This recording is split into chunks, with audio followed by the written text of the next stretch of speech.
बिस्मिल्लाहिर्रहमानिर्रहीम। अस्सलाम वालेकुम नाज़रीन, मैं हूं जावेद चौधरी। ख्वाज़ान साहब, अक़वाम मुत्तहिदा की सलामती कौंसिल की एक committee al Qaeda and Taliban sanctions committee ने जमातु दावा के अमीर हाफिज मोहम्मद सईद, ज़की रहमान लखवी, जिन्हें चंद रोज कबल भारतीय मीडिया ने चाचा या रहमान चाचा करार दिया था, हाजी मोहम्मद अशरफ और एक सऊदी बाशिंदे महमूद मोहम्मद अहमद बहाज़त को दहशतगर्दों की फहरिस्त में शामिल कर दिया, जबकि जमातु दावा को बैंड तंजीमों मसलन लश्कर तैयबा, अरशी ट्रस्ट और अल अख्तर ट्रस्ट की फहरिस्त में डालकर इस पर भी पाबंदी लगा दी गई है। अक़वाम मुत्तहिदा के इस ऐलान के बाद पाकिस्तान में जमातु दावा के दफातर को सील कर दिया गया है, जबकि ट्रस्ट के अकाउंट्स भी मुंजमद हो गए। यहां पर यह सवाल पैदा होता है कि जमातु दावा, अल-शी ट्रस्ट और अल अख्तर ट्रस्ट क्या हैं? क्या ये वाकई दहशतगर्द तंजीमें हैं या इनका किसी दहशतगर्द तंजीम या ग्रुप के साथ कोई ताल्लुक है? हम जब इस सवाल का जवाब तलाश करते हैं तो हमें मालूम होता है कि ये तीनों तंजीमें वेलफेयर के अदारे हैं और पाकिस्तान में फ्री एम्बुलेंस सर्विस, तालीम, सेहत, पकी पकाई रोटी, ब्लड बैंक्स और साफ पानी के बेशुमार प्रोजेक्ट्स पर ये अदारे काम कर रहे हैं। लेकिन अक़वाम मुत्तहिदा की सिक्योरिटी काउंसिल की एक कमेटी ने भारत के मुतालबे पर इन तीनों ऑर्गेनाइजेशंस पर पाबंदी लगा दी। हज़रात, भारत वेलफेयर के इन इदारों को दहशतगर्द क्यों समझ रहा है? भारत अपने दाखिली मसाइल का जिम्मेदार पाकिस्तान को क्यों ठहरा रहा है? और हालात की खराबी का असल कसूरवार कौन है, भारत या पाकिस्तान? यह हमारा आज का मौजू है और इस मौजू पर गुफ्तगू के लिए हमारे साथ स्टूडियो में तशरीफ रखते हैं मारूफ दिफाई तजिया निगार जनाब जैद हामिद साहब, जबकि भारत में हमारे साथ इस वक्त मौजूद हैं नामवर इंडियन दिफाई तजिया निगार भरत वर्मा। भरत वर्मा भारतीय फौज में कैप्टन थे और रिटायरमेंट के बाद वो आजकल दिफाई मैगजीन इंडियन डिफेंस रिव्यू के एडिटर हैं। भरत, आप कैसे हैं? मैं बहुत बढ़िया हूं, आप कैसे हैं? भरत, इंडिया की अपील पर यूएन की सिक्योरिटी काउंसिल ने पाकिस्तान की 3 ऑर्गेनाइजेशन पर पाबंदी लगा दी है। पाकिस्तान के अंदर लोगों का ख्याल यह है कि ये तीनों ऑर्गेनाइजेशन वेलफेयर से ताल्लुक रखती हैं और इनका किसी टेररिस्ट ग्रुप के साथ कोई ताल्लुक नहीं है। भरत, ये बताइएगा कि वेलफेयर ऑर्गेनाइजेशन पर पाबंदी लगवाने के बाद पाकिस्तान और भारत के तल्लुकात मजीद नहीं बिगड़ जाएंगे? देखिए, इस पूरे एनवायरनमेंट में सबसे बड़ी प्रॉब्लम ये है कि भारत में एक बहुत स्ट्रांग परसेप्शन है कि पाकिस्तान टेररिज्म एक्सपोर्ट कर रहा है। पाकिस्तान में ये परसेप्शन है कि पाकिस्तान कुछ ऐसा काम नहीं कर रहा है। पाकिस्तान में ये भी परसेप्शन है कि ये भारत ने अपने ऊपर ही करवा दिया, ठीक है, और 9/11 भी अमेरिका ने खुद करवा दिया है। तो ये परसेप्शंस जो हैं ये अलग अलग है, इनका तालमेल नहीं हो सकता और लॉन्ग टर्म में इन परसेप्शंस के होते हुए कोई समझौता नहीं हो सकता।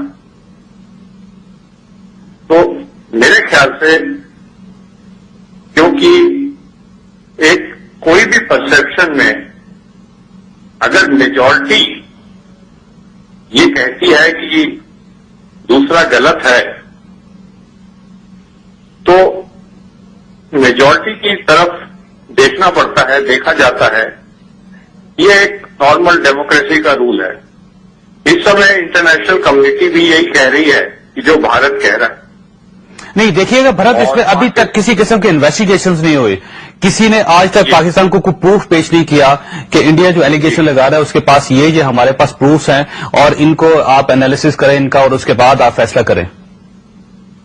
मैं बिल्कुल आपसे सहमत हूं कि आपको कोई एविडेंस पाकिस्तान को नहीं दिया गया है, लेकिन जो एविडेंस आ रहे हैं वो पब्लिक के सामने आ रहे हैं रोज,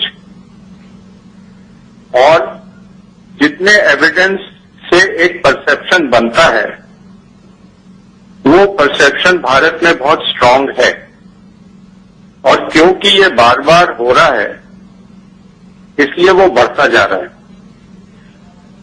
भारत में इतना बड़ा कांड होने के बाद कोई कम्युनल राइट्स नहीं हुए, कोई आपस में मेल मुटाव नहीं हुआ। ये एक अपने आप में बहुत बड़ी तस्वीर पाकिस्तान को समझना चाहिए, उनके सामने आ रही है। اور اس تصویر کو ان کو دیکھنا چاہیے کہ ایسا کیا ہے کہ دیش، دنیا بھر کے دیش آج یہ کہتے ہیں کہ پاکستان ایکسپورٹ کرتا ہے ٹیررزم. تو میرے خیال سے ایک وقت ہے کہ پاکستان کو انٹرسپیکشن ضرور کرنا چاہیے. اچھا دیکھیے بھرت، جو الزام لگایا گیا ہمارے 3 آرگنائزیشن پہ کہ یہ ایکسپورٹ کر رہے ہیں ٹیررزم کو، اس میں اور اسی کی بنیاد پہ UN نے پابندی بھی لگائی ہے. اس میں ایک جماعت الدعوہ ہے. جماعت الدعوہ ایک ویلفیئر ٹرسٹ ہے پاکستان میں، اور وہ فری ڈسپینسری چلوا رہا ہے یہاں پاکستان میں. ہاسپٹلس اس نے بنائے ہوئے ہیں. اس کے علاوہ وہ جو ویکسین لگوا رہا ہے لوگوں کو، کنویں کھودے ہیں اس میں پاکستان کے اندر، اور لوگوں کی ویلفیئر کا کام کر رہا ہے. اسی طرح الرشید ٹرسٹ جو ہے یہ بھی ایک ویلفیئر کی آرگنائزیشن ہے. اور تیسرا ادارہ جو الاختر ٹرسٹ ہے یہ بھی پیور ویلفیئر کا ادارہ ہے. اس کا کسی جگہ بھی کسی بھی قسم کی ٹیررزم کے ساتھ کوئی تعلق نہیں ہے. تو یہ ٹیررزم کو ویلفیئر اداروں کے ساتھ جو منسلک کرنے کی کارروائی ہو رہی ہے انڈیا کی طرف سے، کیا دنیا اس کو پسند کرے گی؟ دیکھیے، دنیا اگر پسند نہیں کرتی تو وہ یونائٹڈ نیشنز میں پاس نہیں ہوتا. دنیا کے پاس بھی کچھ ایسے ثبوت ہیں جو ان کا ماننا ہے کہ ان آرگنائزیشنز پہ انٹر لنکس ہیں، ان کے کئی چہرے ہیں، اور اس پرسپشن پر یہ بین ہوا ہے. سوال یہ اٹھتا ہے کہ چھوی اتنی کلین کیوں نہیں ہے پاکستان کی کہ کبھی ایسے بین ہونے کی ضرورت ہی نہ پڑے. انترراشٹریہ سمودائے کبھی ان چیزوں کو یونائٹڈ نیشن میں اٹھانے لائق ہی نہ رہ جائے. تو وہ چھوی ایسی کیوں نہیں بن سکتی جس میں کبھی یہ کوئی اٹھا کے انگلی ایسا کچھ بولے ہی نہ.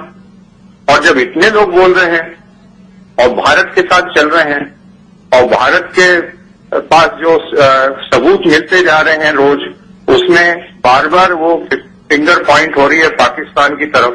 بھرت آپ ٹیلی فون لائن پہ رہیے گا کیونکہ اس وقت ایک بریک کا ٹائم ہو گیا، اور بریک کے بعد ہم اسی گفتگو کو آگے لے کے چلیں گے. ناظرین یہاں پہ لیں گے چھوٹی سی بریک کو، بریک کے بعد دوبارہ ملتے ہیں.